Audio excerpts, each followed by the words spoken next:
Assalamualaikum warahmatullahi wabarakatuh. Nama saya Ahmad Solihin bin Hashim. Saya berumur 19 tahun dan berasal dari Kota Baru, Kelantan. Saya dilahirkan di Hospital Universiti Sains Malaysia, Kubang Krian, Kelantan pada 20 Mac 2002. Saya mempunyai cita-cita untuk menjadi seorang jurulatih profesional. Hobi saya ialah membaca dan bermain badminton. Saya merupakan anak bongsu daripada 7 adik-beradik. 5 adik-beradik saya telah pun bekerja, manakala 2 orang masih menuntut ilmu. Ibu saya bekerja sebagai guru di Sekolah Kebangsaan Golden Mile 1. Manakala ayah saya telah pun meninggal dunia pada 21 Oktober 2009. Saya menerima pendidikan awal di Sekolah Kebangsaan Demik 1 Kota Baru, Kelantan. Kemudian, saya melanjutkan pelajaran ke Sekolah Menengah Sains Sultan Haji Ahmad Shah Kuantan, Pahang. Kini, saya baru sahaja menamatkan pengajian di Kolej Matrikulasi Kelantan. Saya mahir berbahasa Melayu, apa khabar, bahasa Inggeris, how are you, bahasa Arab, kaifa halukum. Saya juga mahir dalam bidang editing dengan menggunakan aplikasi InShot, iMovie, Photoshop dan Vlognow.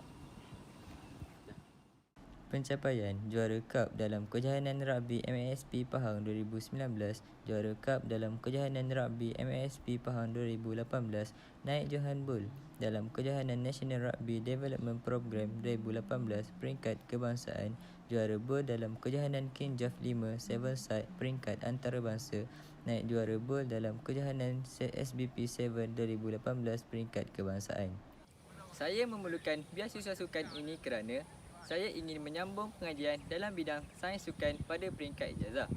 Yang kedua, dengan adanya beasiswa ini, saya dapat membeli peralatan untuk bersenam bagi mengekalkan kecergasan diri saya.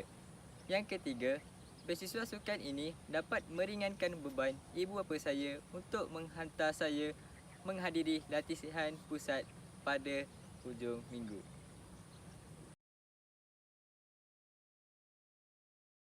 Sirih berlipat, sirih pinan, sirih dari Pulau Mutiara. Pemanis kata selamat datang. Awal bismillah pembuka bicara. Assalamualaikum warahmatullahi wabarakatuh dan salam sejahtera. Nama saya Muhammad Kusairi bin Ramli. Saya tinggal di kawasan Rantau Manis, Kuala Balah, Jeli, Kelantan. Saya dilahirkan di Klinik Kuala Balah dan saya dilahirkan pada 24 Disember 2001 dan sekarang saya berumur 20 tahun. Hobi saya ialah bermain badminton dan bermain permainan video. Dan cita-cita saya ialah menjadi seorang arkitek. Bekerja sebagai seorang pengawal keselamatan di Sekolah Menengah Kuala Balah. Dan manakala ibu saya pula seorang suri rumah. Saya adalah anak kebongsu dalam 5 adik-beradik. 3 daripada adik-beradik saya sudah bekerja dan 2 lagi masih belajar. Kekuatan diri saya adalah yang pertama, mahir dalam berbicara. Bahasa yang saya mahir dalam berbicara ialah pertama, bahasa Melayu, terima kasih. Yang kedua, bahasa Inggeris, thank you. Bahasa ketiga, syukron, bahasa Arab. Selepas itu, saya juga mahir dalam melakukan seni lukisan. Saya telah mahir dalam bakat seni lukisan ini sejak kecil lagi. Saya telah menerima pendidikan awal di Sekolah Kebangsaan Kuala Balah.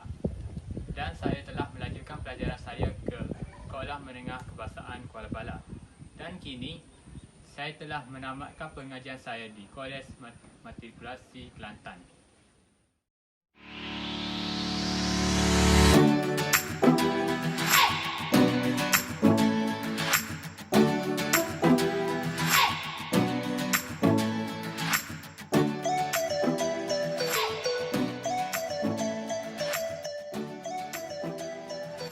Saya ingin memilih beasiswa MARA ini kerana saya ingin meringankan beban kedua ibu bapa saya. Kerana saya tahu bahawa meneruskan pengajian ke peringkat ijazah memerlukan kos yang tinggi. Dengan ini, ibu bapa saya tidak perlu lagi bimbang akan membiayai kos pengajian. Dan dengan ini juga, saya dapat mencapai cita-cita saya dengan lebih terjamin.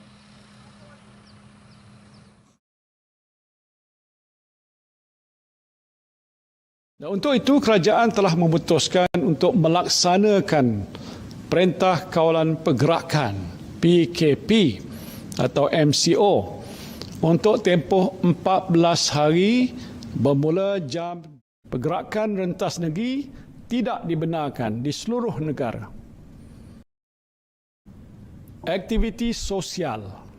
Saya sebut lagi, aktiviti sosial tidak dibenarkan sama sekali. Saya sebut sekali lagi, tidak dibenarkan sama sekali. Assalamualaikum warahmatullahi wabarakatuh. Berikut merupakan gambaran awal isu semasa yang kami akan kupaskan dalam video ini. Isu semasa yang kami akan kupaskan dalam video ini ialah cabaran kehidupan dalam norma baharu. Pada tahun 2021, kehidupan norma baru kian mencabar dari hari ke hari, terutamanya dalam sistem pendidikan negara Malaysia. Oleh itu, tidak asing lagilah sistem pembelajaran atas talian atau dikenali sebagai e-pembelajaran dilaksanakan di Malaysia ekoran daripada peningkatan kes. Hal ini menyebabkan para guru dan para pelajar perlu melakukan perubahan drastik dalam pembelajaran dan pemudahcaraan PDPC untuk menjalankan sistem pembelajaran atas talian. Sistem pembelajaran atas talian boleh didefinisikan sebagai proses penyampaian maklumat melalui aplikasi digital seperti Telegram, WhatsApp, Google Meet maupun Google Classroom. Platform untuk menjalankan sistem pembelajaran atas talian e-pembelajaran begitu banyak di Malaysia. Akan tetapi tidak semudah yang kita sangka kerana pelbagai cabaran dan kekangan yang perlu kita hadapi untuk menjalankan pembelajaran atas talian e-pembelajaran. Antara cabaran pembelajaran atas talian ialah ketiadaan peranti semasa pembelajaran atas talian. Hal ini kerana peningkatan kes coronavirus telah memberi kesan yang begitu dahsyat kepada golongan yang tidak berkemampuan.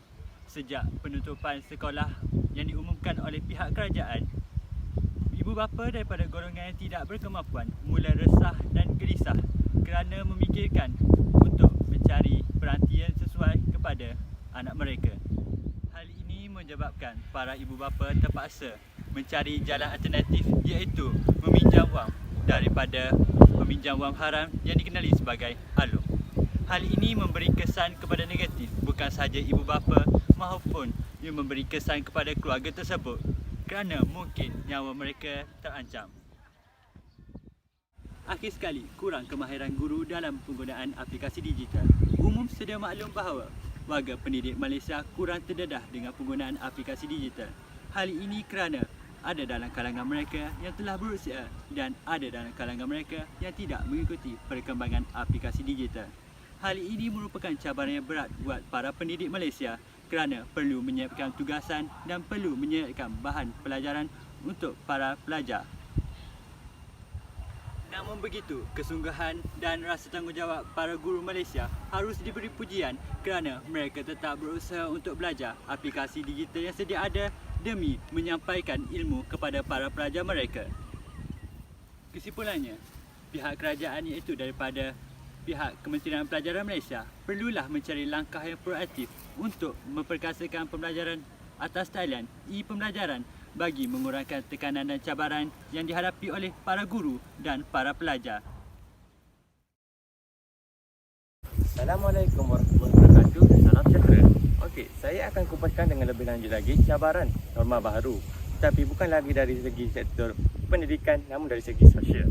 Penularan wabak COVID-19 telah memberi impak yang besar kepada kelangsungan hidup, keselamatan dan kesihatan di dalam komuniti. Perintah kawalan dan limitasi di dalam beberapa perkara telah dikuatkuasakan bagi membendung perebakan wabak ini. Komuniti seharusnya memahami bahawa COVID-19 akan terus berada di persekitaran dan di kalangan sehinggalah seseorang itu mengambil vaksin yang kita sedia maklum bahawa baru saja tiba di negara kita baru-baru ini. Seperti yang kita tahu, persekolahan anak pada tahun ini tamat pada bulan Mac sahaja dengan sekejap buka sekejap tutup dan ramai ibu bapa memilih untuk membiarkan anak di rumah kerana risau dengan pandemik COVID-19. Akan tetapi, ia akan memberi banyak kesan kepada anak-anak akan terlihat nanti. Memandangkan tiada pilihan lain, amalan norma baharu kehidupan dalam suasana wabak COVID-19 yang masih menular perlulah diperkukuhkan lagi di kalangan masyarakat setempat. SOP dan peraturan penjarakan fizikal, amalan kebersihan, pemakaian pelitup muka, di samping menjauhi 3S iaitu sempit, sesak dan sembang dekat perlulah dijadikan amalan di setiap masa tanpa kompromi. Kejayaan sebuah negara bagi mengengkang pandemik COVID-19 adalah bergantung kepada sejauh mana peranan masyarakat di dalam menjaga aspek kawalan kendiri menerusi kempen pembudayaan norma baharu. Apa yang penting kerjasama. Apa yang penting kerjasama. Namun persoalannya, apakah kesan-kesan norma baharu ini terhadap sosial masyarakat? Ayuh kita kupaskan dengan lebih lanjut lagi. Antaranya, pendedahan terhadap gadget ketika di rumah semakin banyak. Ibu bapa tidak selamanya mampu mengawal. Jika kedua-duanya bekerja, anak ditinggalkan tanpa pengawasan dan tanpa sistem pembelajaran seperti di sekolah. Pembelajaran dalam talian itu sememangnya wujud. Namun, ia tidak sepenuhnya menggantikan suasana pembelajaran dalam sekolah. Itu belum dikira kesan anak yang sudah beberapa bulan sudah tidak solat berjemaah di masjid kerana kanak-kanak merupakan antara golongan yang berisiko besar untuk mendapatkan jangkitan COVID-19 ini. Selain itu, krisis COVID-19 dan terwujudnya norma baru ini turut menjejaskan kesihatan mental seseorang. Baru-baru ini itulah berita seorang pekerja Malaysia membunuh diri di Singapura kerana kemurungan tidak dapat berbalik bertemu keluarganya dalam tempoh yang sangat lama.